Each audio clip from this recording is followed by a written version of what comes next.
ফের অফিস টাইমে মেট্রো দুর্ভোগ। বিদ্যুৎ বিভ্রাটের জেরে নেতাজি ভবন ও রবীন্দ্র সদনের মাঝে আটকে পড়ল মেট্রো। লাইনে বিদ্যুৎ বিচ্ছিন্ন করে সুড়ঙ্গ দিয়ে হাঁটিয়ে এনে যাত্রীদের উদ্ধার। সাত সকালে কলকাতায় পথ দুর্ঘটনা। তপসিয়ায় উল্টে গেল যাত্রী বোঝাই সরকারি বাস। পার্ক সার্কাস থেকে সায়েন্স সিটি যাওয়ার পথে দুর্ঘটনা, আহত বেশ কয়েকজন যাত্রী।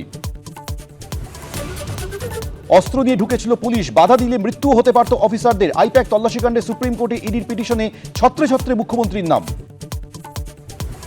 সুপ্রিম কোর্টে ইডির পিটিশনে মুখ্যমন্ত্রী ছাড়াও মুখ্য সচিব, ডিজি, সিপি, ডিসি সাউথের নাম। সুপ্রিম কোর্টে যে ম্যাটার আছে ওই বিষয়ে এই মুহূর্তে বলা যাবে। এসআইআর নিয়ে সংঘাতের মধ্যে রাজ্যে আরো 2000 মাইক্রো অবজারভার। কেন্দ্রীয় সরকারি কর্মীদেরই নিয়োগ করছে কমিশন। 15 জানুয়ারি ট্রেনিং। বাংলাদেশের জেলে হিন্দু সঙ্গীত শিল্পী ও আওয়ামী লীগ নেতার মৃত্যু। চিকিৎসায় গাফিলতির অভিযোগ পরিবারের। আগে থেকেই অসুস্থ ছিলেন, দাবি জেল সুপারের। সংঘাতের মধ্যে আরো 2000 মাইক্রো অবজারভার আনছে কমিশন। আজ কোচবিহারে অভিষেক, চন্দ্রকোনা রোডে শুভেন্দু। ঘণ্টাখানেক সঙ্গে সুমন। রাত 8টা।